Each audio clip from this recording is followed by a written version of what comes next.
I've had an absolute enough of airports. I've been to Colombia, Mexico, Argentina, Brazil, the USA, France, Germany, Malaga. Oh my days, I have been non-stop. It's been an unbelievable 5 days of travel. I'm absolutely jet lagged. I had to change my last flight in from Malaga, and instead of coming into Gatwick, I had to come into to Manchester Airport to be able to pick up the car, or pick up a rental car and make it up to the game in Sunderland. Absolute nightmare. And to top it all off, I bought back some Twinkies for the lads and for myself, because I do like the Twinkies from the USA, but got back to Manchester. I was looking forward to a nice cup of tea and a Jaffa cake. Manchester Airport does not have Jaffa cakes. I am absolutely disgusted. Really, really disgusted. But more things are priority, and that's the Sunderland game. And I've got to say, Sunderland came out like an absolute battering ram. They really were up for it, absolutely up for it. Wickham with a shot early doors, goes over the bar, but they just kept closing the space down. They restricted us so well. I mean, Klein got himself out of position. Sissoko's having to fill in at right back really, really well, doing a great job there, but they still get the ball in, and it's a great header that is just over the bar. Butland looked to have it covered, but we didn't make anything until the 15th minute, with Sissoko putting the ball into Diame. Diame strides forward. He knocks it into Filippo. Filippo weighing up the options, feeds it back into Diame. Diame has a look up. He spies a gap. He has a shot, and the ball just goes wide. He hasn't been the same player since he snapped his ankle. Really hasn't. He's been lacking confidence. He's just not the same player, which is unfortunate. Sissoko is proving how much of a talisman he really is by putting in a great performance. Feeds it into Filippo. Filippo gives it to Gudetti, and Gudetti has his first shot in the claret of blue in West Ham. It was a good shot as well, and he's looking like a real good prospect. But again, Sunderland were constantly on the attack. Klein gets caught out there, ball to the back post, and unfortunately, I should say for us, the ball goes wide, but I do believe that Butland had it covered. Filippo has the ball in the centre of the park. He cuts inside, feeds it into Gudetti. Gudetti weighs up the option. Filippo's making a run forward. Gudetti plays a magnificent ball. Filippo has it. He shoots. It hits the post. And oh my God, Bartley! Own goal. Own goal. Oh my days, you have to feel for Bartley. You really do have to feel for Bartley. Great shot by Filippo. But that was all made by the world-class through ball over the top by Gudetti. Such a delicate ball with such magnificent pace on it to put Filippo into that position. My God, Gudetti really does look an absolute snip at £12 million. And winning 1-0 at half-time really wasn't a true reflection of the game, as Sunderland were the more poignant in the first half. We had a few opportunities, but they just absolutely battered us, and they started off the second half in the same fashion. Great ball to the back post, Wickham with the header, but it unfortunately just goes wide for Sunderland. But I do feel that Butland had it covered. I'm sure he would have saved that quite easily. But Diame picks up the ball. He knocks it into Filippo. Filippo foos it into Gudetti. Gudetti is playing magnificent. Another cultured ball over the top for Benzier. Benzier's in the box, but Sunderland managed to cut it out. But look at this. Gudetti creates space, heads it down to Filippo. Filippo has a shot, and that really is unlike Filippo. We would expect that to nestle in the bottom corner. But back come Sunderland. Great ball in. And I just don't believe it. Just poor defending. The clearance header was ridiculous. We should have cleared it first time, but no. We failed to clear it. The follow-up header is just ludicrous. How Butland lit this in, I will never know. Look at that. You can give that, but Butland's diving away from the goal. I don't understand what's going on there. I will be having strong words with him, because that is so uncharacteristic of Butland. He really is a tank. And that forced my hand into making a substitution. I felt it was time to make a sub. Diame had to come off. He wasn't looking good. Filippo was looking... I want to save Filippo. I'm not going to say he was looking tired. He put in a great shift. He'd been running all game, but I want to save him.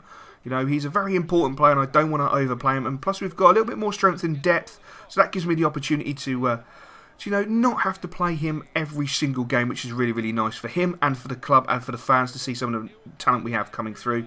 But look at this. Gudetti with the ball.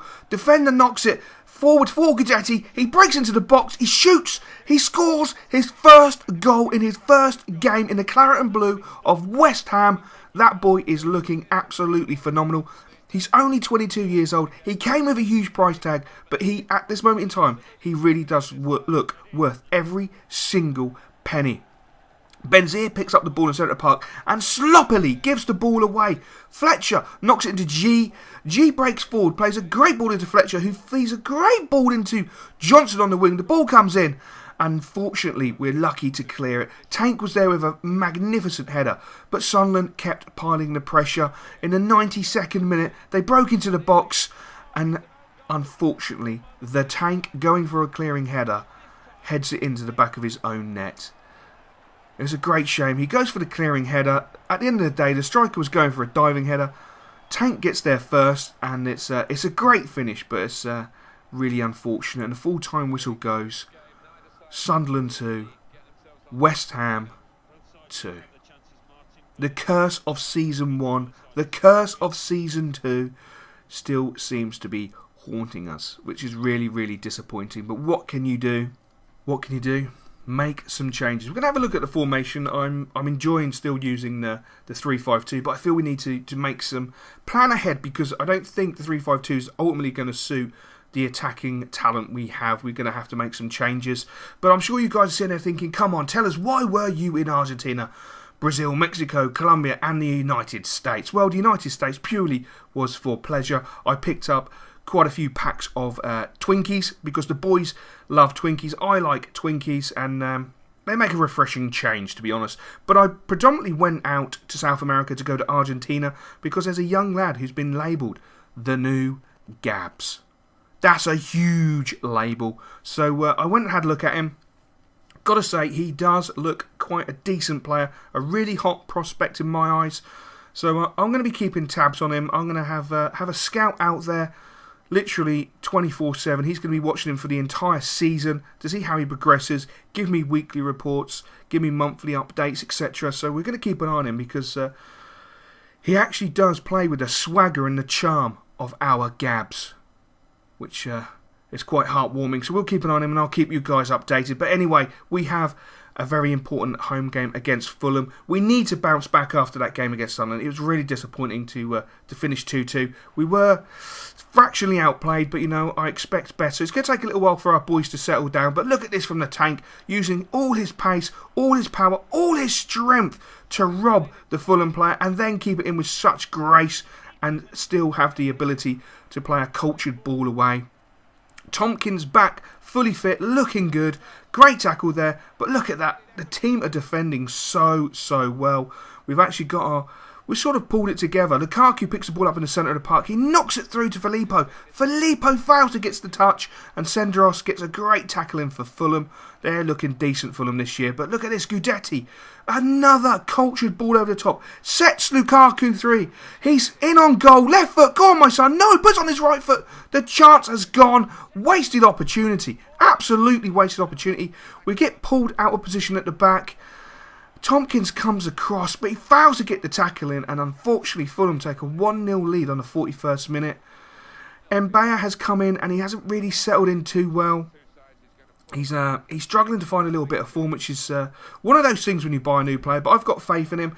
And Eduardo wasn't getting a rub of the green in the centre of the park, so I decided to bring on the pace and power of Zaha and slip Adrian into LDM or an RDM role, and hopefully use his ability to spray the ball around the park to be quite cultured and give us another out option, but a decent out option. And look at this, the Tank has had enough. It's the 58th minute, and again his pace, his power, his strength. He goes to the byline, gets the ball back, and that's a great header. But Fulham fail to clear it. Tank picks it up. He's then dispossessed. It falls to Filippo. Filippo shoots.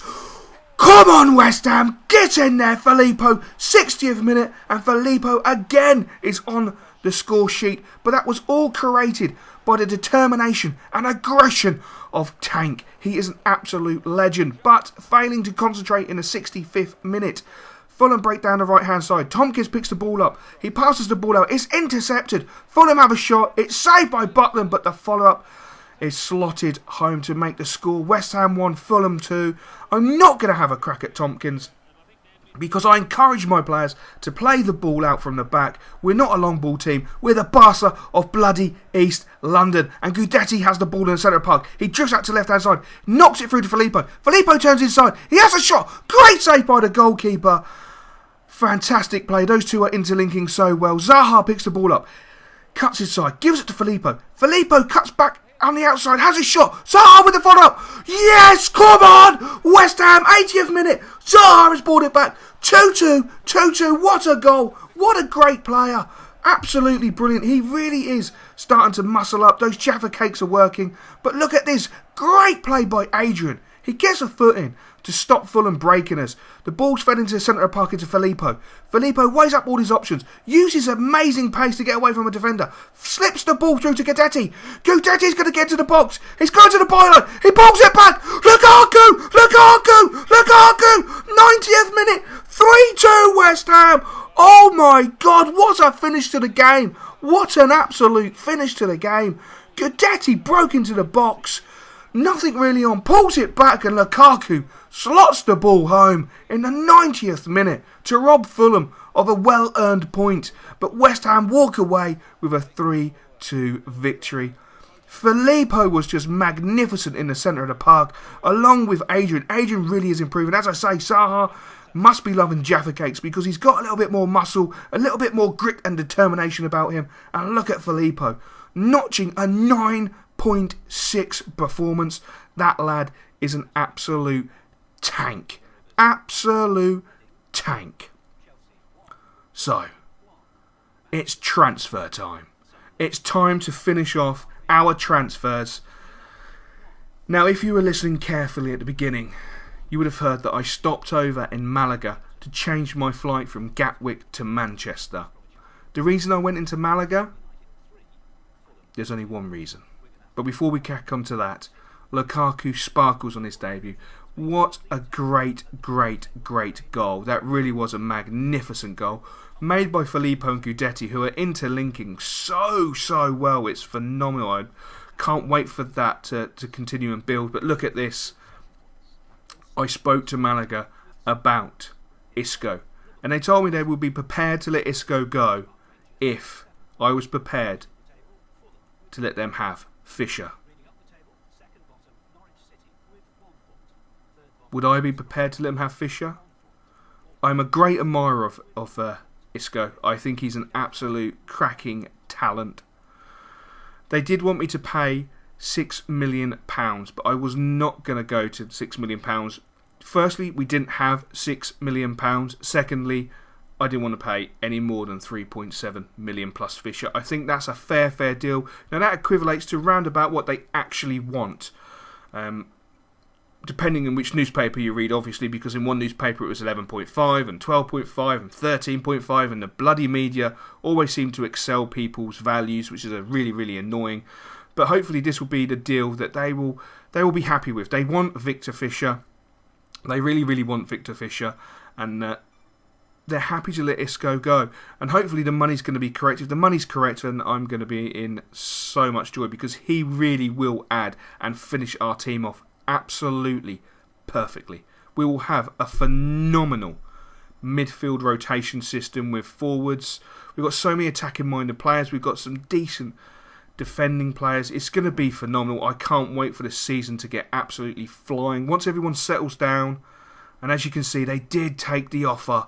That is magnificent. Magnificent. Now hopefully we can get the wages right. I spoke to Isco while I was out there. He's looking forward to coming over to West Ham. He wants to go to the Jaffa Cake factory, which I have promised him. There's a few lads who would like to go back there. There's a few new lads who would like to go there as well. So I'm going to be taking them on a little bit of a West Ham tour, providing we play well in our European game, which is playing on a lot of players' minds. And I think that was really, you could really tell that by the Sunderland game. You know, players are already thinking about European football, which is a little bit ahead of schedule, but it's a big season for us to be in Europe, so hopefully we will do ourselves justice. But there was no one else I really wanted. I would love to bring him in, but do you know what? Vilhena, I just haven't got the cash. Maybe one day we can keep an eye on him. But look at that. Isco does accept the contract. That is absolutely magnificent. I am overjoyed. We now have an absolute phenomenal side. As I say, once the boys have all settled down, played a few games together. Now there is going to be teething problems because we've got a lot of new players into the club. There's going to be a few teething problems. Once we settle everyone down, once we work out everyone's best position, the formation to fit everybody. I think we're going to be absolutely flying and really, really challenging for a top 4 spot in the Premier League. I really feel we can go one better than 5th. I really do feel so positive about it. But before I go, a lot of people have been asking for a Christmas special. Let me know what you would like for a Christmas special. At the moment on Twitter, a lot of people have been saying do FUT giveaway cards. Basically play me for a card. That would probably be more for the new year, because I'd actually have to play you. And bearing in mind, it's Saturday today. You know, it's Christmas Eve Monday. That's going to be really difficult to get all that sort of content in and organised and done and dusted by Christmas or even Boxing Day. So that's a good idea, and I'll probably do that for the new year. New Year's Eve, I'll basically put a video up a couple of days before New Year's Eve, and anyone who wants to play me for an FUT card I'll basically have 11 games. I'll get rid of my starting 11 squad, my decent starting 11 squad, which has got Aguero, Tevez, David Silva, oh Christ, I can't think, Bale, Sturridge, David Luiz, Ramirez, Tiato, oh God, Vermaelen, etc. Anyway, I'll outline it in that video. So let me know what you'd like me to do for a proper Christmas special. If you'd like me to do an hour long, would you like it to be on career mode or me playing Ultimate Team? Just let me know. I hope you enjoyed that, guys, and I will catch you later.